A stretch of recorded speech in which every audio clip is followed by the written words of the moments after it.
My name is Lonna, and I am what they call an Agunah, a woman chained to a dead marriage because my ex-husband is withholding a divorce document known as a get.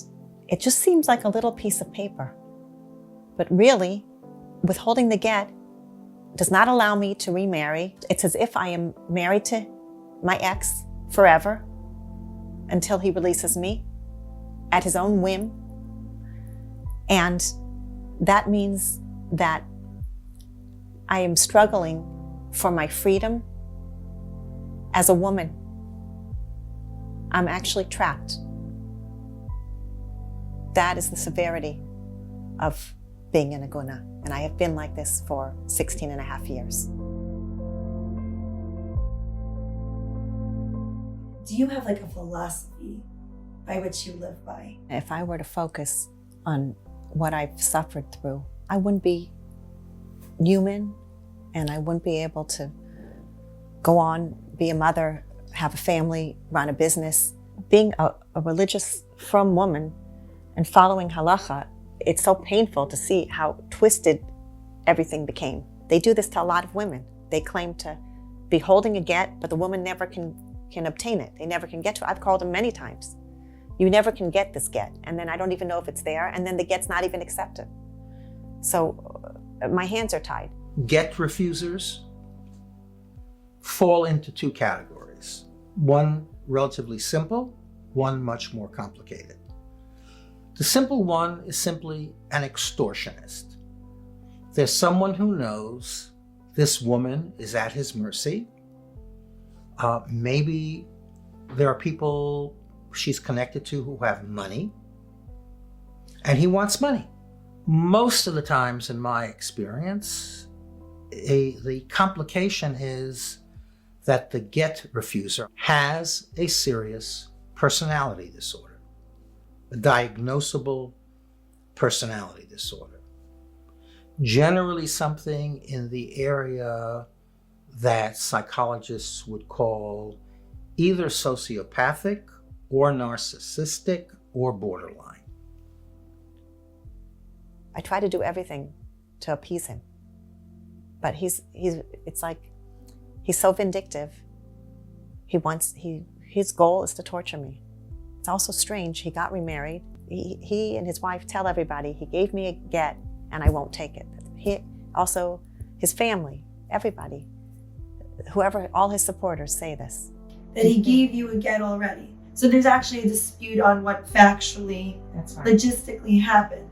Get has been waiting for my wife for over 10 years at the Bezdin of Shara Mishpat in the United States. Don't you think if I had a get, if there was a get waiting for me, I would go pick that up? There are various ways to hurt a person. Sometimes it's physical. Sometimes you get a very crazy husband who does incredible violence. Sometimes the violence is not physical violence. It's things like badly damaging the woman's reputation, putting her into poverty, or, given our topic, leaving her an Agunah. He's going to go off. They're done. They're not getting back together again. Maybe they've gone through a civil process. They're legally divorced. But he will be damned if she's going to get on with her life and have a happy life. The fact that she's going through what she's going through, and her resilience, that every single day she laughs and smiles, and obviously it's painful what she's going through, but she never allows that to be a hindrance. He acted so kind to my children. Then everything flipped. He flipped after a few weeks of marriage. He flipped. It was like a different person. It was like a Jekyll and Hyde. It was really, really shocking. I remember we used to hide like in the stairway to the basement, because whenever we heard like conversations that he was having with our mother, and one time we heard her get slapped across the face, it sounded like. And we were just like all in there being really quiet, and we didn't really know what to do. We were just like shocked. My little girls used to sit by my bedroom door and cry because they'd hear me crying every night, screaming and crying from suffering, living with that. As a little girl, you know, I was, of course, looking for a father, a healthy father figure. And it was Father's Day, and I remember I gave him a giraffe that said like best dad. When he came home, he just like dumped it in the garbage, like as if nothing. It was like, okay, now I just think like, okay, he's really a crazy person. As a child though, I was just like, like taken aback. Like, I remember you crying. Of course. Well, first, I thought, well, maybe there's something I said, maybe there's something I did, maybe I can change things, maybe it's me. After about 2 months, I started seeing that this was really, I saw how he blamed my kids for things. One day when we were married, all of a sudden I heard something that sounded like a gunshot, and I saw Mayor running, and he was screaming, open the doors, and I heard sirens. I didn't know what was going on, so I opened the doors, and then he quickly took the pistol and he stuck it under the sofa, like under the cushion of the sofa, and he goes, hide this. The police are coming after me. I said, what's going on? And then I found out that he had been shooting groundhogs in the head. He was very cruel to animals, and he was like enjoying it, like getting a sick pleasure out of it, and he had guns I didn't know about, and the police arrested him, and I had to go bail him out when I was married to him. And now he has a pistol license, he has guns, and everything in his house, and it's very scary. You may have heard the term gaslighting. Okay? I do bad things to you, but I convince you it's your fault. You're the one who's doing it to me. And the only reason that at times I seem not nice to you is because I'm protecting myself from the terrible things you do. I have a daughter who, from my first marriage, and he didn't get along with her. Instead of wanting to go to therapy with her, he said, no, he kicked her out of the house. At that point, when I saw that my daughter was, to him, trash, when he was physically abusive to her, emotionally abusive, and wouldn't even try to work on anything, I said, it's humiliating in the Orthodox community in those days to be divorced once. To be divorced twice was even more humiliating. It was unheard of. But I said, and it made it look like something was wrong with me. Should it occur that one of these women realizes she is being abused, if she gets the courage, helped by friends, family, therapist, or just because the situation becomes so impossible, she sees bad things happening to her children, and she feels she needs to protect her children. She wouldn't protect herself. But for her children, she will. But I said, I don't care how I look to the public eye. Children are a gift. I know people who can't have children. It's a bracha to have children. It's a blessing. And with these children that God gave me, I want to do my best with them. And so I said to myself, well, I'm going to have to be humiliated. I don't care how bad I look, how stupid I look, how incompetent I look. And I said, I can't stay in this marriage. I wanted my daughter to know that she was more important to me, that her well-being and her livelihood and her ability to function and feel like a human being and to grow was more important to me and all my children. How is it possible that we, rabbis, teachers, mentors, educators, can be silent, can be passive in the face of such pain, in the face of such torture, in the face of such abuse, in the face of such injustice and immorality? How is it possible that if I'm a rabbi in a shul, I can allow somebody who's refusing for years to give a get to his wife, allowing him to sit in my shul, to listen to my sermons, to participate in my classes, to get an aliyah, and to feel like an honored, distinguished member of the community. If every single rabbi, if every single teacher, if every single activist would say no more, I will not allow myself to become an accomplice to abuse and torture, to injustice, to a travesty happening in my midst. I may not be able to change the world, but I can take control over my little corner, over my community, and not allow somebody to literally get away with murder so that we're all smiling to somebody who's actively abusing his wife and children, and nobody utters a sound. This is not just about my mother. This is not just about one Agunah. It's about the bigger picture. It's about women being abused. It's about get refusal in general, and it's what are we going to do about it? They are abused by spouses, and they are abused by the system. Control of the freedom of women has been placed exclusively in the hands of men. Men who decide whether we deserve to be free and when that freedom begins. As you can see, this system isn't working. Abuser on the block! Abuser on the block! Abuser on the block! Because there's those who've been saying, I can't do that to a fellow Jew. We're embarrassing, we're humiliating, we're shaming him, his family. I can't do that. And the answer is that's hate. It's hate. It's hate to not protest.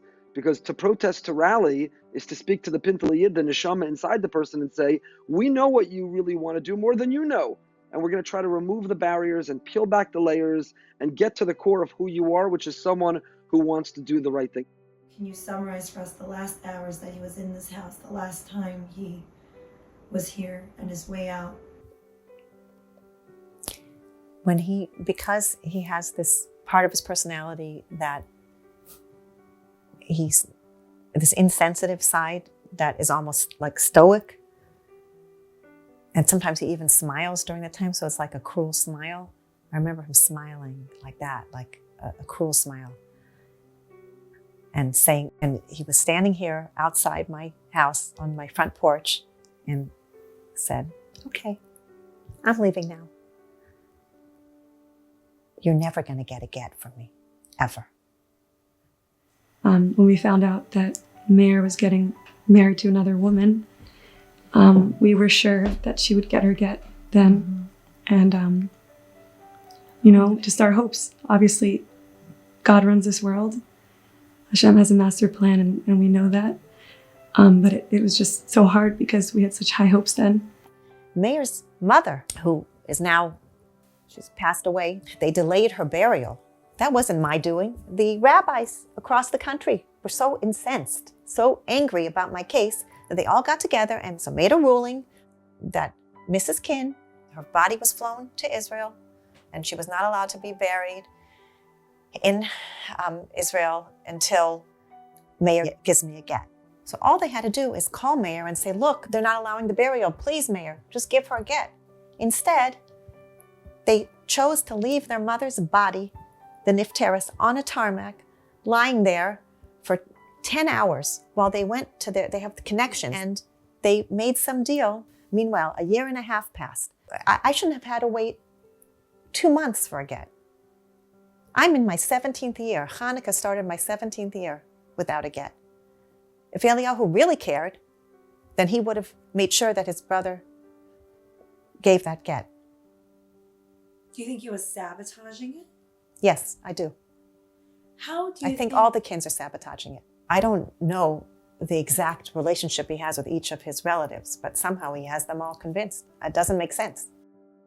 Behind every man not giving a get is a Rav, a Dayan, or a Beis Din who is protecting him, misquoting sources to support him, or who is contributing to the manipulation of the system. Right? Many of these men are not knowledgeable or well-versed enough to be able to manipulate the system on their own. Behind every ma'agen, behind every man not giving a get, is a Beis Din or a rabbi or a Dayan who is enabling that person by providing certain sources and oversimplifying in the other direction. And I'm a very religious woman, meaning I haven't been with a man. I'm being very open in all these years because I trust in Hashem. Trust in God. And trying to do the right thing in my life. It's not easy. I just focused on my children. When we have over here two different views in the law books, one which is stringent and one which is lenient, the one being the view of the Ramban and the Rashba and the Rosh, the other being the position of the Ramban, the Radbaz, the Tashbats, etc., etc. Surely we should take the lenient view. Koach de'Teira adif. Specifically and especially in the case of Agunot, where it is stated clearly, Mishum Aginut Akilu Rabbanan. Unless rabbis, and I know many rabbis who are sophisticated about these issues, they've dealt with enough of these situations that when you talk to them about personality disorder or borderline personality or narcissist, they understand. And they understand this is not going to get better. And the best thing you can do all the way around is to protect the wife and get her a divorce and a get. The problem that I'm aware of is sometimes the rabbi involved isn't familiar with these issues, isn't sophisticated about these issues, and he has a very strong religious commitment to saving a marriage. It's very sad. I have men who call me and tell me, I'm telling you my wife's going to come back. They promise me. They cry in my office. I want to cry with them. I'm just as sad as they are. 7-8 years. I have somebody now 11 years. I wish he's listening to this message. 11 years is telling me that he promises me his wife's coming back. He doesn't understand he has such a narcissistic personality disorder. He doesn't understand. And he always screams at me, how come you're not pushing the same way you're pushing me to give a get? How come you're not pushing her for shalom bayis? And I say, because Ramesh has a tshuva among many gedolei poskim that after a certain amount of time, even if the husband is a perfect person, we force him to give a get. Because she's not coming back. And if she's not coming back, you're being mevatel your chiyuv ksuba of spending time with your wife, of not supporting her properly, and she's allowed to move on. You're holding her back from getting remarried. You're allowed to force this person to give a get. You're stealing their dignity. You're stealing their dignity because they're entitled to say that I don't want to continue to be married to you. And as badly or as much as you claim to be in love with me, it takes two parties, and I'm moving on. There are other rabbis in the 1200s and the 1300s that freed women way back when, and even of recent. Rabbi Ovadia Yosef used to free women too. בנו זוכר מקרה אחד בו סיים הרב בחצות הלילה פסק הלכה שמתיר עגונה ומרשה לה להקים משפחה חדשה. פסק הדין אמור היה להינתן למחרת בבוקר בבית הדין, אבל הרב עובדיה לא מסוגל ללכת לישון. הוא חושש ממה שעובר על אותה עגונה באותו לילה שלפני ההכרעה. היא יושבת ובוכה, היא לא ישנה כל הלילה, היא במתח נורא. למה לא להודיע לה כבר דבר לא מקובל? דיינו כמו שופט, שהשופט מתקשר לילה לפני גזר הדין ומודיע לאדם מה גזר דינו, הוא לקח את הטלפון, היה שם מספר הטלפון שלה, הוא התקשר אליה, ואמר לה, אני רוצה שתהיי רגועה, מחר בבוקר אנחנו הולכים להתיר אותך. האישה פרצה בבכי והתחילה להודות לו, והוא בכה ביחד איתה. They look at every case differently. I think they were just afraid. I think a lot of rabbis don't hold by this. I don't see why the whole Jewish community can't have, or at least the whole religious community, the Orthodox community, why they can't have, why there's discord, why they can't just work it out together. They have a big meeting. This is an emergency situation. A lot of people are suffering. I thank God have children. I have 5 children. A lot of these women, some of them, don't have any children yet. And they're young. They're in their 20s. What are they supposed to do? Going to wait till they're 40 and 50 and lose the chance of having children and having a family? Is that halacha? Is that what we want for the future? Something has to change. The moment people who represent Torah, people who are supposed to be the mouthpiece of Torah, people who are supposed to carry the flag of Torah morality and ethics, when these people do nothing in the face of an injustice. Furthermore, when these people allow the injustice to continue, they use the system of halacha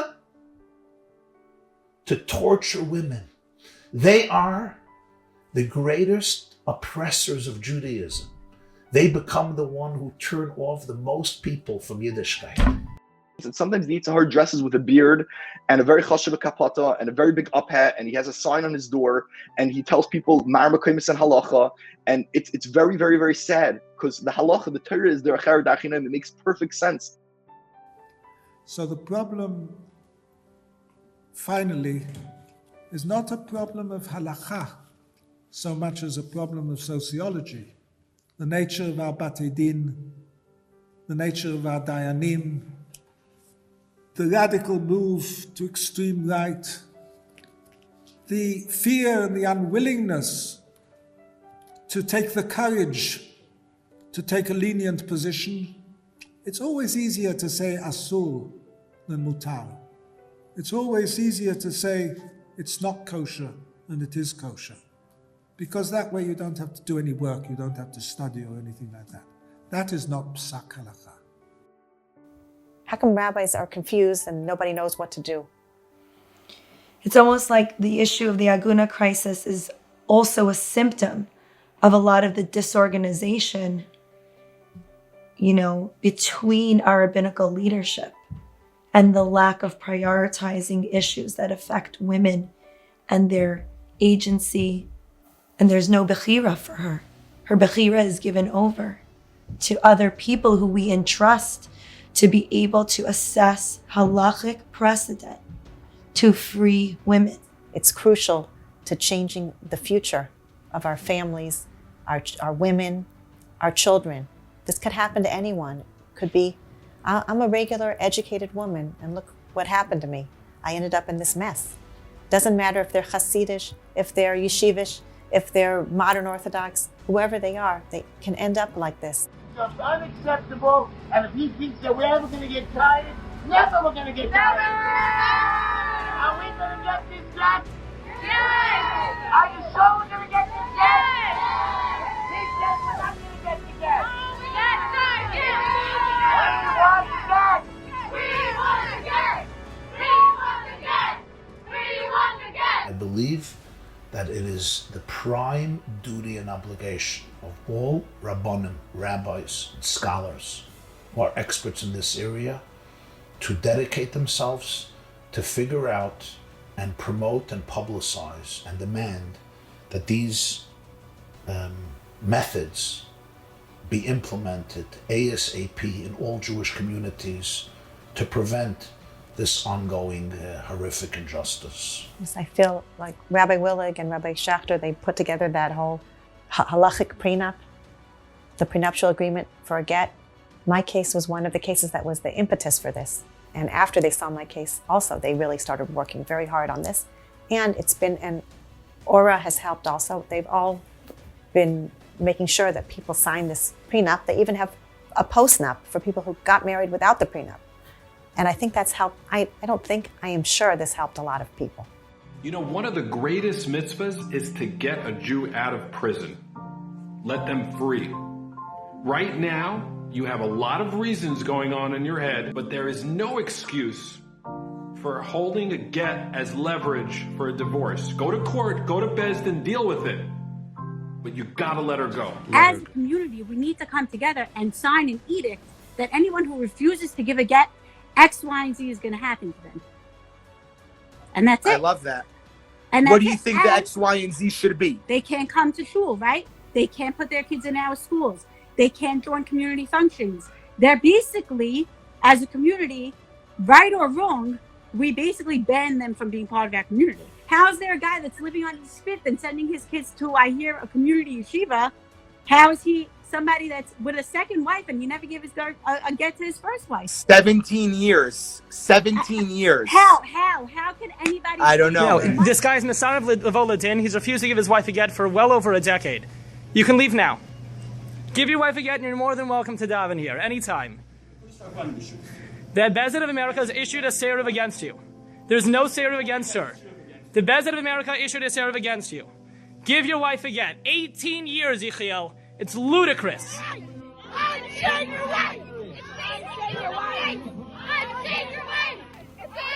Do you hate Meir Ken? No. I don't hate him. I resent what he's doing. I think he has serious problems. I think he has something wrong with his personality disorder. I think that he's allowed the evil to affect him. I don't hate him. I feel sorry for him. I think he needs help. And I think, and if he were to give me a get, I would forgive him. As hard as that is. What makes you be able to forgive someone who even at this moment has stolen 16 and a half years from you? I don't believe in holding a grudge against people. I think it's against it. It's the way I was brought up. I don't believe in hating people. What Mayor has done and is doing is absolutely horrible and cruel. But if you're asking if, I could find a place in my heart to forgive him, for myself and for my family, yes. Because I believe, yes, people have free choice, but at the same time, God runs this world. I think holding on and not forgiving is giving someone so much power, and he doesn't deserve that power. So he's not getting that power. So yes, I do. I would forgive. If we fast forward the clock another 17 years, and you and I are having this interview again in 17 years, and your case stayed static with no progress, but because of your case, we were able to directly correlate the freedom of tens, hundreds of cases. How would you feel on that day? Difficult as it would be not to be free myself and not to have my own get, at least I would know that I made a difference to all these women and all these girls who are suffering. And they're suffering, a lot of them are suffering in silence because other people can't relate and don't understand their suffering. I would at least be grateful that I somehow was instrumental in changing the lives of all these people and children. The future of the Jewish woman. The person I'm engaged to now doesn't just accept our story, he embraces it. He loves my family for the pain that we have and do experience, and his family does as well. His parents aren't like, oh, don't be with her because her family's like that. No, they accept us and they are supportive, and I think that for me, I feel like this fear caused a lot of, this whole thing caused a lot of fear, and I do believe that my sisters and my brother are going to find such incredible people for them. Amen. Because seeing that I have that is giving me hope for them, where I had a hard time believing it. My life choices have definitely been impacted by my history, especially with this. I have always believed in fighting for what's right and in justice.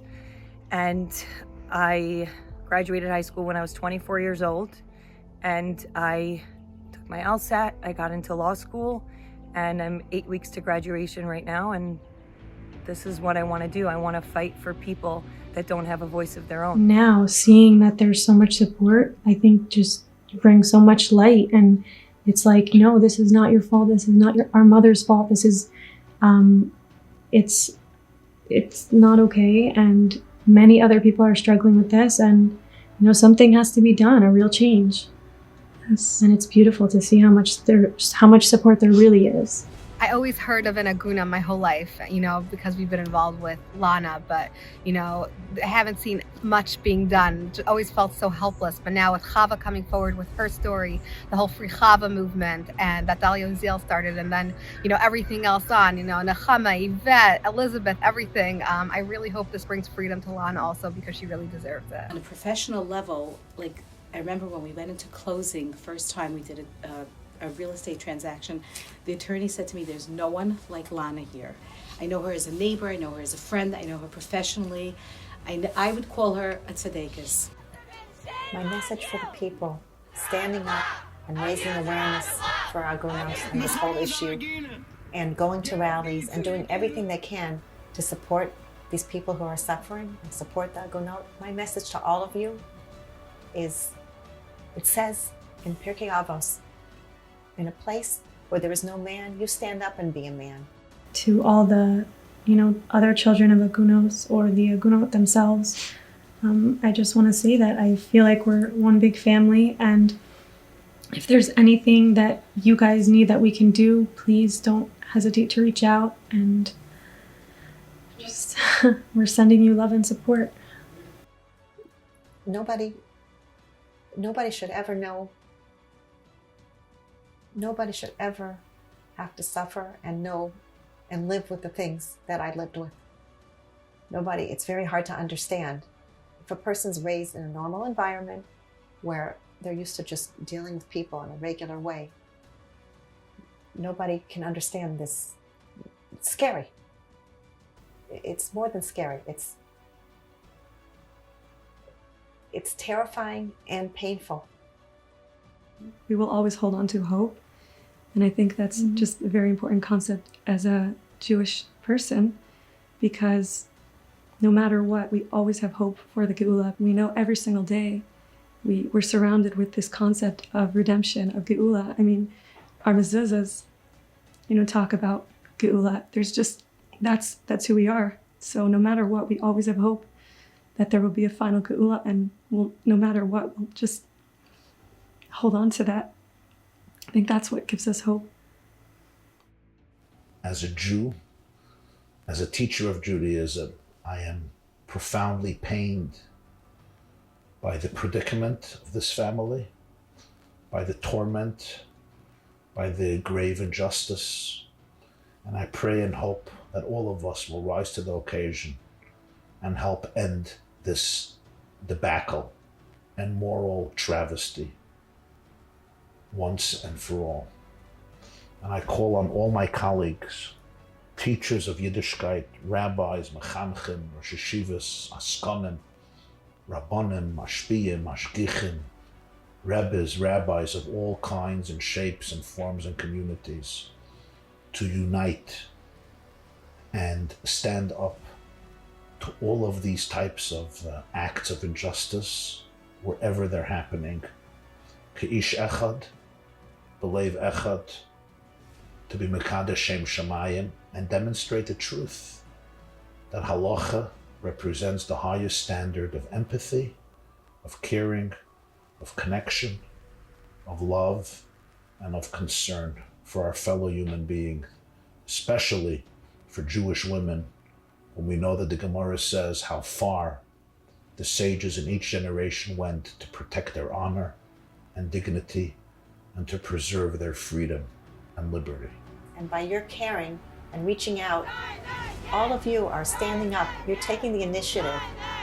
What do we want it? You're seeing, look, there's a problem here. We see this problem. And we're not going to just put our heads in the sand and just ignore this. We're going to do something about it. And Hashem gives blessing. Hashem gives bracha for people like you who are doing all this and supporting, showing support from your hearts. That means the world to all of us, to all of the Agunot. And you should just have bracha in every area of your lives, each and every one of you, for all the good that you are doing. And you will understand that this is a very, very important cause. It's crucial to changing the future of our families, our women, our children.